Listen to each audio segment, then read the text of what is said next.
Welcome to Mendon Ponds. Mendon Ponds developed about 12,000 to 14,000 years ago when a major ice sheet covered upstate New York. This massive ice sheet covered parts of North America and Europe and developed during the Wisconsin glaciation period. The Wisconsin ice sheet was amongst the last ice sheets to expand and retreat within the past 2 to 3 million years, which is known as the Ice Age. The Wisconsin ice sheet that extended over New York was between 5,000 and 10,000 feet thick, and as the temperatures increased, the sheet melted and retreated north. During this melting process, lakes developed at the edges of the ice sheet. The melting ice resulted in the transport of sand, gravel, and rocks into the lakes. Kettle is a shallow body of water filled with sediment that is formed when a glacier retreats.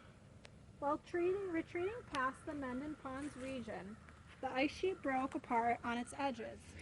In some cases, a block of ice would separate from the edge and gravel and debris from the ice sheet would surround the areas. In other cases, these materials would cover the blocks of ice. Next, the ice block would melt, which would result in a circular depression known as a kettle. When wandering Mount Hope Cemetery, you can find countless examples of glaciation. Everywhere you go, it's hilly, there's drops, there's bowls, there's eskers.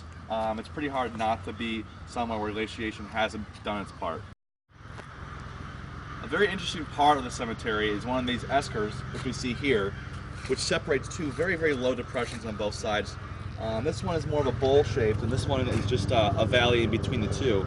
This esker is known as the Indian Trail, and it literally is a bridge that separates two depressions that are 40 to 50 feet below what we're on.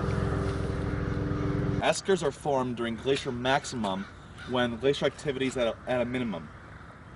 Before this was a trail today, what we're standing on here was actually a stream bed, and the sediment from the stream slowly built up, and when the glaciers melted away on both sides, what was left of it would have been all flat here, except because the stream was here, the sediment built up over time, and now we have what appears to be a man-made bridge.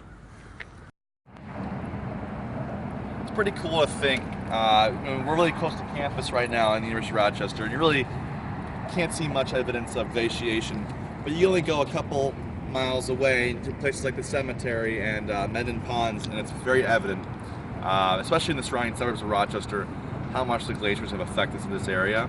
And most people don't even know that even the river here is a consequence of glaciation. Thanks for watching our video.